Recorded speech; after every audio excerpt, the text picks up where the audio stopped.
अस्सलाम वालेकुम। आज हम एंजाइटी और डिप्रेशन के ताल्लुक से बात करेंगे। देखिए, नेगेटिव एनर्जी किसी भी सोर्स से आए, वो अल्लाह की नाफरमानी की वजह से आए, वो जादू की वजह से आए, चाहे वो वजीफे जो बिना शरायत के पढ़े जा रहे हैं, या काली नजर की वजह से आ रहे हैं, या आप ऐसी जगह पर रहते हैं जो आसिफ ज़दा है, या कोई जादू का मरीज है जिसके साथ आपका उठना बैठना है। इस तरह नेगेटिव एनर्जी कोई भी सोर्स से आ रही हो, जब नेगेटिव एनर्जी किसी मरीज में फ्लो करती है तो एक हद तक वो उसको बर्दाश्त कर पाता है, जहाँ तक उसकी बर्दाश्त की ताकत होती है। जब उसके बाद भी नेगेटिव एनर्जी इस पर फ्लो करती रहेगी तो मरीज पर दो हालतें आएंगी, या तो वो मरीज एंजाइटी और उसके बाद मायूसी डिप्रेशन की तरफ चला जाएगा, या चिड़चिड़ापन और एग्रेशन की तरफ चला जाएगा। अब इसका मतलब ये है कि इसके पीछे जो नेगेटिव एनर्जी है वो किस टाइप की है। अब आपके घर में वो अस्कार किया जाता है, दिन की नवीयत जलाली है, या आपने अपना ही कोई निसाब बनाया है, फजर के बाद ये पढ़ना है, जोहर के बाद ये पढ़ना है, असर के बाद ये वाले अस्कार पढ़ने हैं, मगरिब में कुछ और पढ़ना है और ईशा में कुछ और पढ़ना है। कोई अपना ही मन घड़त निजाम आपने बनाया हुआ है। अब आपको मालूम नहीं है कि किसकी एनर्जी किसके साथ मैच करती है और कौन से अमल की एनर्जी कौन से अमल के साथ क्लैश करती है। आपने सिर्फ अजर सवाब का सुनकर या पढ़ने का शौक है, उसकी वजह से आपने तरतीब बनाई है। अब आपको कुछ पता नहीं है कि इसका क्या नतीजा निकलेगा। जब आप इस तरह के वज़ाइफ पढ़ते रहेंगे और साथ में दरूद पाक कम पढ़ेंगे तो आप लाजमी तौर पर नेगेटिव एनर्जी से मुतासिर हो जाएंगे। और नेगेटिव एनर्जी की सबसे पहली अलामत जो आपके जिस्म में जाहिर होगी कि आपका बदन हीट रहने लगेगा, मतलब गर्म रहने लगेगा। दूसरा ये कि आप गहरी नींद सोते हैं तो इससे भी महरूम हो जाएंगे और आपको कच्ची नींद आएगी, आप सोएंगे फिर भी आपका जहन चलता रहेगा। तीसरी अलामत ये होगी कि आपकी आंखें सुर्ख रहना शुरू हो जाएगी और टेम्पल एरिया में दर्द रहना शुरू हो जाएगा। जब मामला और बढ़ेगा, आप बदनी बीमारी समझ के मेडिसिन लेके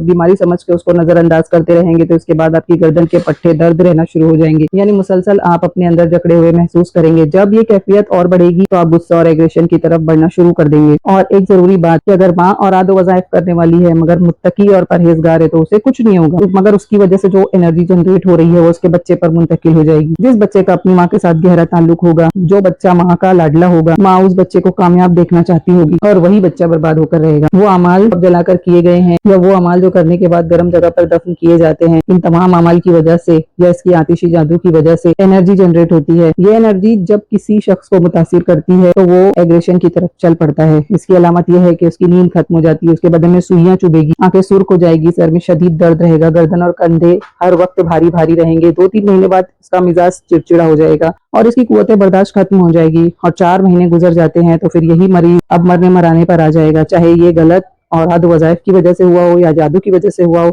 अब हमें इलाज रजत का नहीं करना है, अब हमें इलाज जादू का नहीं करना है, हमको इलाज नेगेटिव एनर्जी का करना है और इंशाअल्लाह मरीज शफायाब हो जाएगा। अब आप ध्यान से सुनिए, जब आप इलाज शुरू करें तो उसका पहला स्टेप ये है बंद बांधना, मतलब हिसार करना। अगर आप बंद नहीं बांधेंगे, बंद बांधना इसलिए जरूरी होता है क्योंकि जो नेगेटिव एनर्जी आ रही है अगर बंद बांध के उसको ना रोका जाए तो आप इलाज करते रह जाएंगे, बीमारी कयामत तक खत्म होने वाली नहीं है। अब आप बंद बांधेंगे तो हिसारे नबी अलैहिस्सलाम से। अगर आपको हिसारे नबी नहीं पता है तो हमारे इस चैनल पर हिसारे नबी की वीडियो आपको आसानी से मिल जाएगी। आप उसे देखें, सुने और समझे कि हिसारे नबी में क्या पढ़ा जाता है। अब बदनी हिसार कैसे करेंगे और अपना रूहानी हिसार कैसे करते हैं। तो सबसे पहला काम आपको अपना हिसार हर नमाज के बाद करना है। और जरूरी बात, जो लोग इस तरह की अलामत रखते हैं वो खिजरी अमल ना पढ़े, सिर्फ हिसार नबी ही पढ़े। अगर खिजरी अमल आपको नहीं पता है तो हमारे इस चैनल पर खिजरी अमल की वीडियो भी मौजूद है, आप उसे ध्यान से देखें और समझे। 2-3 जो बुनियादी बातें हैं उनमें सबसे पहले हिसार बांधना है। अब इसका फायदा इंसान को होना शुरू होगा जो जादू का मरीज है। अब जो नेगेटिव एनर्जी हमारे अंदर आ चुकी है वो तो है, लेकिन एक्स्ट्रा बाहर से जो आ रही है वो नहीं आएगी। अगर आप जादू का इलाज करने जा रहे हैं और साथ साथ जादू का इलाज भी करते जा रहे हैं तो आपको शिफा हरगिज नहीं मिलेगी। सिर्फ सुन्नते मौकेदा पढ़ेंगे,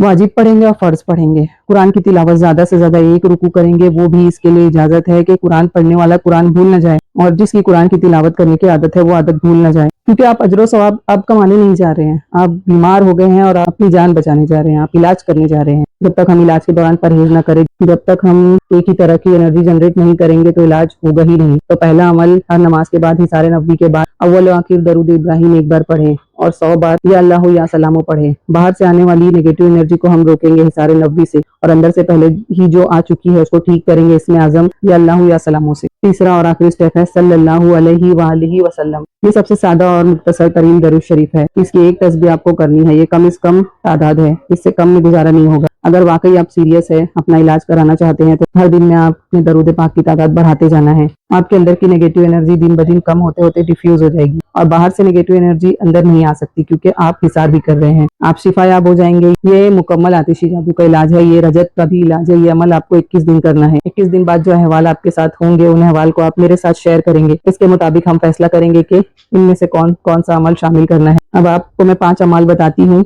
जब तक आप